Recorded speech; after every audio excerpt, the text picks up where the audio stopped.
What is liver? Liver की सबसे main खासियत कि लीवर में रीजनरेशन की कैपेसिटी सबसे ज्यादा पाई जाती है, इसकी रीजनरेशन की। इसलिए जो भी आप लीवर फंक्शन टेस्ट में पढ़ोगे, this is not a specific test on liver. बात समझिए कि लीवर के लिए जो भी आप यहाँ पे टेस्ट पढ़ोगे वो स्पेसिफिक टेस्ट नहीं होंगे। तो लीवर में आप बहुत टेस्ट पढ़ोगे, एल्ब्यूमिन, ग्लोब्यूलिन, प्रोथ्रोम्बिन, पीपीटाइड और यूरिक एसिड टेस्ट, ठीक है, एचसीओटी एंजाइम मार्कर। ये हमारी बॉडी का जो लीवर है, लीवर हमारे वो कहलाता है क्या? किचन। हमारी बॉडी का किचन कौन है? लीवर। क्लियर चीज? तो लीवर क्या पहली चीज समझ में आई कि हमारी बॉडी का किचन है। अब आपसे दूसरा क्वेश्चन पूछा जाता है कि ये ऑर्गन कौन सा? एक्सोक्राइन ग्लैंड बोला जाएगा इसको कि एंडोक्राइन ग्लैंड?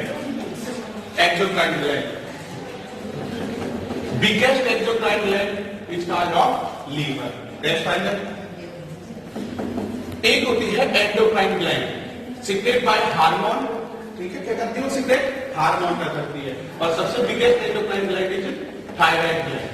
दैट्स फाइनल, पहली चीज। दूसरा फंक्शन इसका होता है मेटाबॉलिज्म का। लीवर का जो सेकंड फंक्शन क्या होता है? मेटाबॉलिज्म, ठीक है। कौन कौन सा metabolism? Carbohydrate metabolism, lipid metabolism, protein metabolism, सबका काम करता है लीवर, ठीक है। लीवर में एक फंक्शन सेल मिलती है, कौन सी? लीवर में एक फंक्शन सेल पाई जाती है, सेल को बोलता है हिपेटोसाइट सेल्स। इस हिपेटोसाइट सेल के कारण ही लीवर में रीजनरेशन की कैपेसिटी होती है। इसके कारण, इस हिपेटोसाइट सेल के कारण ही लीवर में रीजनरेशन की कैपेसिटी मिलेगी। That's final. यहां तक बात समझ में? इसी कारण लीवर की जो स्टडी कहलाती है वो कहलाती है हिपेटोलॉजी। क्लियर? तीसरी चीज स्टोरेज। तीसरा फंक्शन है लीवर का स्टोर करना। किस चीज का स्टोर करता है? Vitamin A, B, fat soluble vitamin. इसके साथ ये एक वाटर सॉल्युबल विटामिन का भी क्या करता है? स्टोर करता है। कौन सी वाटर सॉल्युबल विटामिन स्टोर करता है?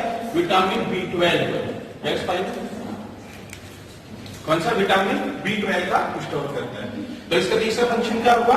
स्टोरेज का, ठीक है। ये कुछ प्रोटीन का सिंथेसिस भी करता है। सिंथेसिस भी होती है इसमें। कौन सी प्रोटीन? कौन सी होती है? एल्ब्यूमिन और globulin. That's final, albumin and globulin. Clear बात? या तो बात समझ में? तो क्या क्या फंक्शन है लीवर के? स्टोर करना, डिटॉक्सिफिकेशन करना, सिंथेटिक करना है, ठीक है। बात क्लियर है यहाँ पे? अब लीवर फंक्शन टेस्ट में कौन कौन से टेस्ट होते हैं? कौन कौन से टेस्ट करते हैं? पहली बात, भाई लीवर टेस्ट फंक्शन करते ही क्यों अपन? क्यों करते हो लीवर फंक्शन टेस्ट? कि भाई लीवर में कौन कौन सी इंजरी हुई, इसको डिफाइन करने के लिए आप लीवर फंक्शन टेस्ट करोगे कि भाई ये एक डिफाइन है hepatitis. This test is not a specific test.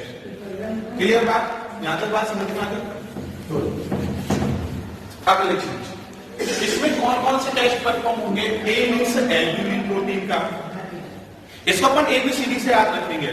कौन कौन से? A means albumin, B means bilirubin, C means cholesterol, D means dimer, E means enzyme marker. Most important test liver function test का enzyme marker SGOT, SGPT, GGT.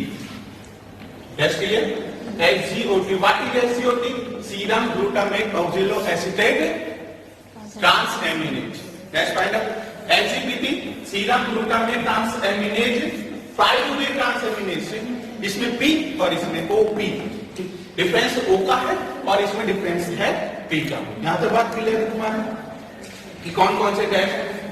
F से test होता है ferritin. What is ferritin? Iron storage protein. It's called off ferritin 1, ठीक है। कि जिसमें ferritin का एक प्रोटीन है, इसमें क्या स्टोरेज होता है? आयरन का। क्लियर बात? यहां तक समझ में आई?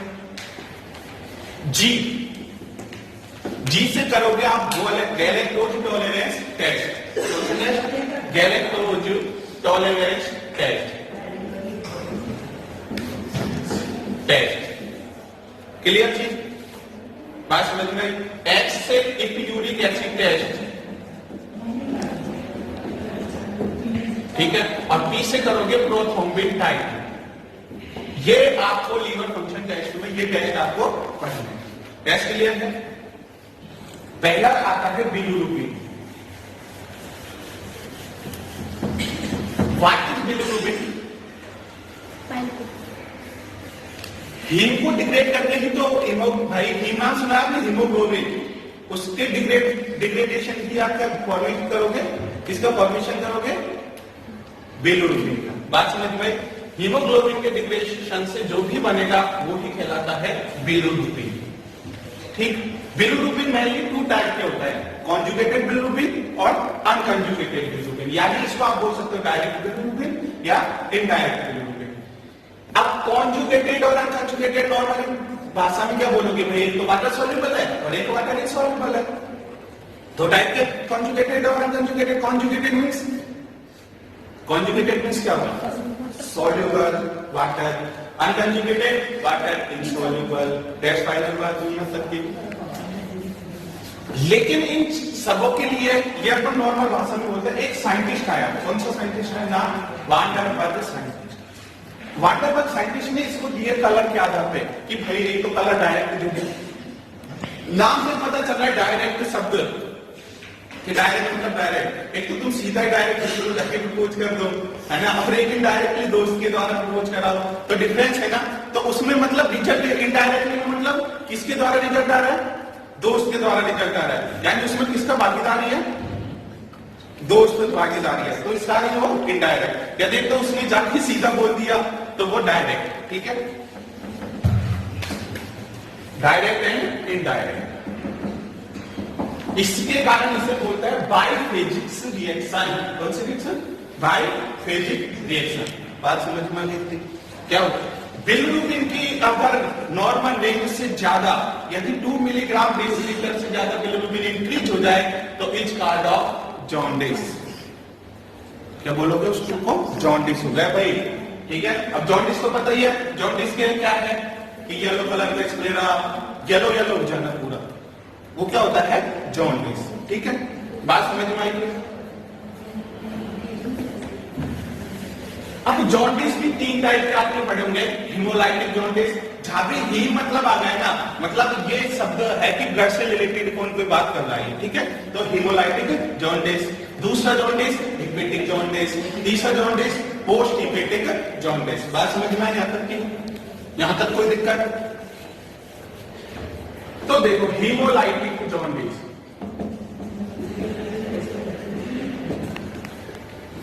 सबसे पहले अपन बिलिरुबिन का पढ़ते हैं कि बनता कैसे है भाई बिलिरुबिन। सबसे पहले क्या हुआ?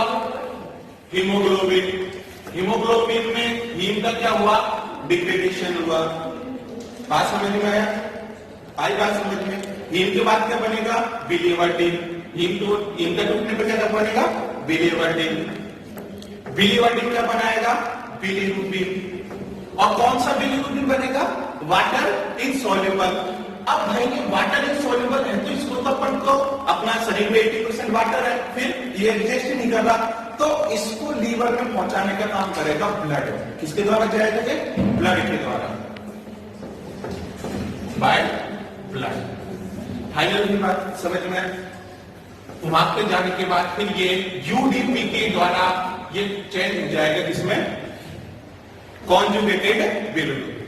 इस तरह से आपको हीमोग्लोबिन का डिग्रेडेशन, हीमोग्लोबिन मेटाबॉलिज्म में भी आएंगे जब लेंगे। ठीक है, यहां तक बात समझ में? यहां तक कोई दिक्कत हुई? ये क्लियर हुई? तो हीमोलाइटिक जॉन्डिस, हिपेटिक जॉन्डिस, और तीसरा है पोस्ट हिपेटिक जॉन्डिस, यानी ऑब्स्ट्रक्टिव जॉन्डिस। हिपेटिक मतलब लीवर तक आ गई, पोस्ट मतलब लीवर के बाद, और प्री मतलब लीवर से पहले। बात, अब मुझे एक बात बताओ, आपने पैथोलॉजिकल यूनिट पढ़ा था, तब मैंने आपको बताया था कि बाइल साल्ट और बाइल पिगमेंट्स, ये चीज बताई थी मैंने आप लोगों को कि बाइल साल्ट और बाइल पिगमेंट्स क्या है। बाइल पिगमेंट्स के लिए आपने अगर यूरिन में टेस्ट किया होगा तो फाउचे टेस्ट के द्वारा आपने बाइल पिगमेंट्स की प्रेजेंस निकाली होगी। ठीक है, और बाइल साल्ट की पिगमेंट्स निकाली, बाइल साल्ट की प्रेजेंस निकाली होगी आपने हेल सल्फर टेस्ट के द्वारा। करें नहीं टेस्ट, इसके द्वारा आप पता करोगे कि भाई यूरिन में है कि नहीं। यदि है तो जॉन्डिस, अगर है तो क्या है मतलब यूरिन में अगर इन दोनों का मतलब आ रहा है नहीं, यूरिन में एक्सीडेंट हो रही है दोनों, तो मतलब क्या है तुम लोगों के? कौन से? जॉन्डिस। यहां तक बात की जाए तो एक बात पूछना चाहता हूं, अब बताओ इतना सा कॉमन सेंस की, इनडायरेक्ट बिलिरुबिन है वो हीमोलाइटिक जॉन्डिस में ज्यादा होगा कि पोस्ट हेपेटिक जॉन्डिस में ज्यादा होगा? हीमोलाइटिक में पता ही है, इसमें होगा हीमोलाइटिक जॉन्डिस में इनडायरेक्ट बिलिरुबिन इंक्रीजेबल और पोस्ट हेपेटिक में डायरेक्ट बिलिरुबिन इंक्रीज। ठीक है, और यहां पे जो होगा हेपेटिक जॉन्डिस में वो दोनों ही इंक्रीजेबल होते हैं। बात समझ में? बाइल साल्ट का पॉजिटिवनेस और बाइल पिगमेंट की पॉजिटिवनेस दोनों में होती है। कौन कौन से में? हेपेटिक जॉन्डिस और पोस्ट हेपेटिक जॉन्डिस। बात समझ में आई? होता क्या है जॉन्डिस? जॉन्डिस वर्ड्स का मतलब क्या है? बात समझ? कितने टाइप के जॉन्डिस होते हैं? 3 टाइप के, हीमोलाइटिक जॉन्डिस, हेपेटिक जॉन्डिस और पोस्ट। That's final. फिर इसके बाद जो टेस्ट आते हैं वो भी बहुत इंपॉर्टेंट है। एंजाइम का test, prothrombin time test. Prothrombin time mostly 11 to 11 to 30 second का होता है नॉर्मली, कि ये हुआ खत्म। आपने फिजियोलॉजी में सीटीबीटी टेस्ट भी पढ़ा होगा, क्लोटिंग टाइम और ब्लीडिंग टाइम। अगर उनसे डॉक्टर डायग्नोसिस नहीं कर पा रहे कि क्या बवाल दे रहे, तो उसके बाद आती है प्रोथ्रोम्बिन टाइम। लीवर इंजरी के लिए भी किया जाता है प्रोथ्रोम्बिन टाइम। बात समझ में? तो ये टेस्ट किसके लिए है? लीवर के लिए, प्रोथ्रोम्बिन टाइम। ठीक, फिर उसके बाद SGOT, serum glutamate, ऑक्जेलोएसीटेट transaminase, serum glutamate, pyruvate transaminase. ठीक है,